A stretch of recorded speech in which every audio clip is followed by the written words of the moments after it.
फिर में हो आप इंग्लिश में बात करो, थोड़ा लोगों को अच्छा लगेगा।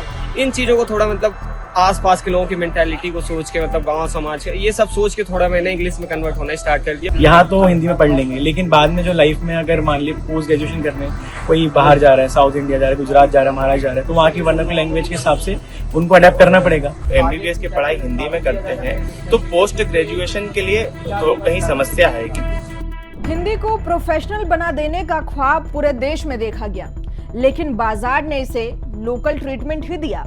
मध्य प्रदेश सरकार ने करोड़ों रुपए खर्च कर मेडिकल की पढ़ाई हिंदी में शुरू करवाई, लेकिन छात्रों ने कहा thank you but no thank you. अब सवाल यह है कि हिंदी जो हमारी मातृभाषा है, ये प्रोफेशनल मार्केट में आखिर क्यों नहीं टिक पा रही? क्या दोष बाजार का है, छात्रों का है, या उस सोच का है जो जमीनी सच्चाई को नजरअंदाज कर देती है?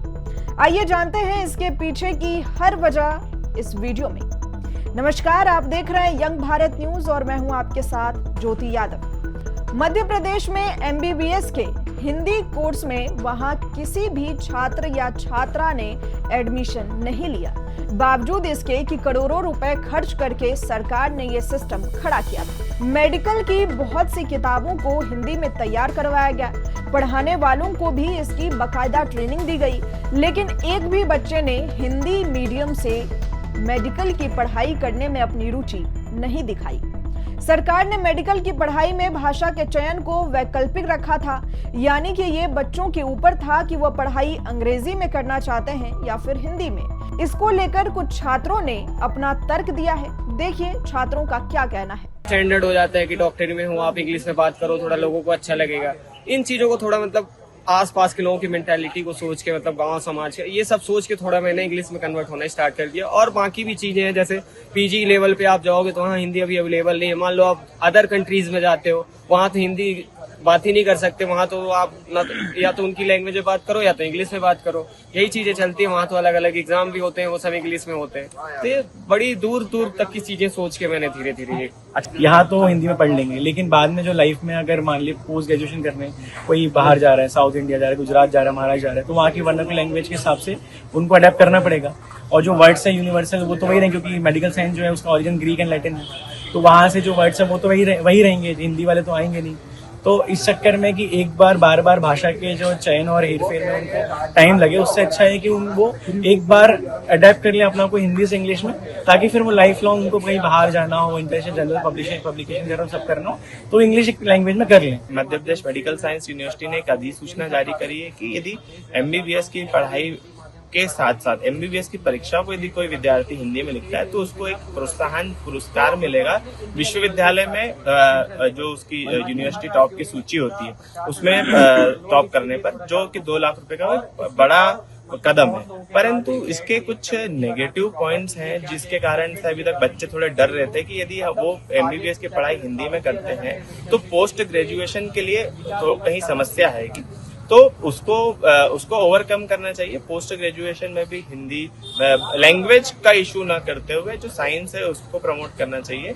जो जिस भी भाषा में विद्यार्थी पोस्ट ग्रेजुएशन की पढ़ाई अपने उत्तर देता है उसको मानना चाहिए, और साथ ही साथ पूरे एक यूनिफॉर्मिटी मेंटेन करने के लिए जो वर्ड्स अभी भी इंग्लिश में, वो इंग्लिश में ही रहे। मध्य प्रदेश में 2022 में यह सिस्टम तैयार किया गया, तब वहां के सीएम शिवराज सिंह चौहान थे, जो अब मोदी कैबिनेट में कृषि मंत्री हैं। तब फैसला लिया गया था कि मध्य प्रदेश के सभी 13 सरकारी मेडिकल कॉलेजों में फर्स्ट ईयर के छात्रों को एमबीबीएस के 3 विषय एनाटॉमी, फिजियोलॉजी और बायोकेमिस्ट्री को हिंदी में पढ़ाया जाएगा। गृह मंत्री अमित शाह भोपाल में एमबीबीएस प्रथम वर्ष की अनुवादित पुस्तकों का विमोचन किया था। शिवराज सरकार ने हिंदी के प्रमोशन को जोर शोर से प्रसारित किया। शिवराज सिंह चौहान का कहना था कि इस पहल से यह धारणा बदलेगी कि मेडिकल और इंजीनियरिंग पाठ्यक्रम हिंदी में नहीं पढ़ा और पढ़ाया जा सकता है, लेकिन नतीजा देखकर लगता है कि उनका अंदाजा गलत था। हालांकि शिवराज सिंह की नीयत में कोई खोट नहीं था। मेडिकल की पुस्तकों के हिंदी अनुवाद के लिए भोपाल के गांधी मेडिकल कॉलेज में हिंदी प्रकोष्ठ मंदिर का विधिवत गठन भी किया गया था।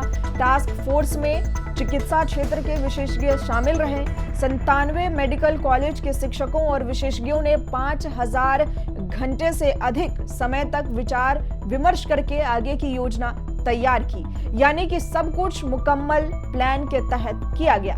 सरकार को पता था कि हिंदी में मेडिकल की पढ़ाई कराना उतना आसान नहीं होगा, लिहाजा फैसला लिया गया था कि अंग्रेजी के साथ हिंदी की किताबें भी उपलब्ध होंगी, लेकिन हिंदी किताबों के तकनीकी शब्द अंग्रेजी में ही रहेंगे। मध्य प्रदेश ऐसा करने वाला देश का पहला राज्य था। उसके बाद बीजेपी शासित उत्तर प्रदेश और उत्तराखंड के बाद अब छत्तीसगढ़ में भी मेडिकल की पढ़ाई हिंदी में शुरू कराने का ऐलान किया गया। सारे राज्यों ने यह फैसला पुरानी शिक्षा पद्धति को बदलने के लिए किया। यह कदम राष्ट्रीय शिक्षा नीति NEP 2020 के तहत उठाया गया।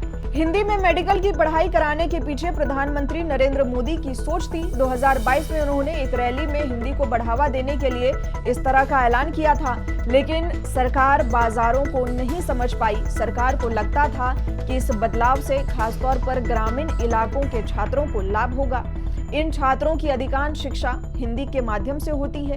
अंग्रेजी समझ पाने में दिक्कत के कारण मेडिकल पाठ्यक्रमों में उन्हें मुश्किल होती है। हिंदी में पढ़ाई से उनकी बुनियादी समझ मजबूत होगी और वे मेडिकल पाठ्यक्रमों में बेहतर प्रदर्शन कर सकेंगे। लेकिन सरकार ये भूल गई कि बाजार हिंदी के लिए मुफीद नहीं है। प्रोफेशनल कोर्सेस को करने वाले बच्चे हिंदी में पढ़ाई तो कर सकते हैं, लेकिन कल को जब वो बाजार में जाकर अपने लिए नौकरी तलाश करते हैं तो वहां हिंदी उनके काम नहीं आती। अंग्रेजी सिस्टम सिंबल ही नहीं बल्कि जरूरत बन गई है। भारत के साथ मुश्किल ये है कि वो 1947 में अंग्रेजों के चंगुल से आजाद हुआ। ब्रिटिश सरकार जाने से पहले सिस्टम बहुत हद तक अंग्रेजीकरण कर चुकी थी। अंग्रेज भले ही चले गए पर वो अंग्रेजी कल्चर को देश में छोड़ गए। ये कल्चर भारत के एजुकेशन सिस्टम को अपनी गिरफ्त में पूरी तरीके से ले चुका है। प्रोफेशनल कोर्सेज की बात की जाए तो इनका सारा मसौदा अंग्रेजी का है। इसकी वजह यह है कि जो भी खोज या अध्ययन मेडिकल या इंजीनियरिंग के टर्म में हुआ वो ज्यादातर पश्चिमी देशों में हुआ। जो जनरल या बुक्स तैयार हुई वो अंग्रेजी में ही है। भारत के विद्वानों ने भी तकनीकी कोर्सेस में जो किताबें लिखी वो ज्यादातर अंग्रेजी में है। रिसर्च पेपर तो अंग्रेजी में ही बने। तकनीकी कोर्सेस के जो टर्म हैं वो भी हिंदी में अनुवाद हो तो जाएंगे, पर उनकी व्याख्या बेहद मुश्किल हो जाएगी। यही वजह है कि मध्य प्रदेश सरकार ने मेडिकल की पढ़ाई के लिए जो हिंदी की किताबें तैयार की उसमें तकनीकी पहलू अंग्रेजी में दर्शाए गए। पढ़ाने वाले जो भी लोग प्रोफेशनल कोर्सेज को हिंदी के बजाय अंग्रेजी में ही बेहद समझा सकते हैं, क्योंकि उन्होंने भी इसे ऐसे ही सीखा है। सबसे अहम बात यह है कि जो भी बच्चे प्रोफेशनल कोर्सेज की तैयारी करते हैं, वे चाहे शहर के हों या गांव के, वो पहले से खुद को इतना तैयार कर लेते हैं कि वो अंग्रेजी में पढ़ाई कर सके। क्योंकि मेडिकल हो या फिर इंजीनियरिंग, MBA हो या लॉ, सभी कोर्सेज की पढ़ाई के लिए एग्जाम पास करना ही होता है, बल्कि मेरिट में जगह भी बनानी पड़ती है। उस समय ये दलील काम नहीं आती कि मेरा सिलेक्शन इस वजह से नहीं हुआ कि मुझे अंग्रेजी की किताब समझ में नहीं आई। वहाँ जरूरत हिंदी की नहीं बल्कि सफलता हासिल करने की होती है। गांव के बच्चों को भी पता होता है कि सीट हासिल करने के लिए उनके नेशनल लेवल पर जद्दोजहद करनी होगी, लिहाजा वो खुद को इतना तैयार रखते हैं जिससे वो अपनी जगह बना सके। इसके लिए उनको अंग्रेजी में अपना हाथ मजबूत करना ही होगा। प्रोफेशनल कोर्सेज को करने वाले छात्र भविष्य का ताना बाना पहले से ही बुन लेता है। उसे पता है कि आगे बढ़ना है तो अंग्रेजी को अपनाना ही होगा। ऐसे में वो पढ़ाई हिंदी में करता है तो अंग्रेजी पर पकड़ खो देगा। जब डिग्री लेने के बाद वो बाजार में जाएगा तो बैठी कंपनियां इसे बर्दाश्त नहीं करेंगी। आप इस पूरे मुद्दे पर क्या सोचते हैं? कमेंट कर अपनी राय जरूर दें। ऐसी तमाम बड़ी खबरों के लिए जुड़े रहें हमारे साथ और देखते रहें जंग भारत।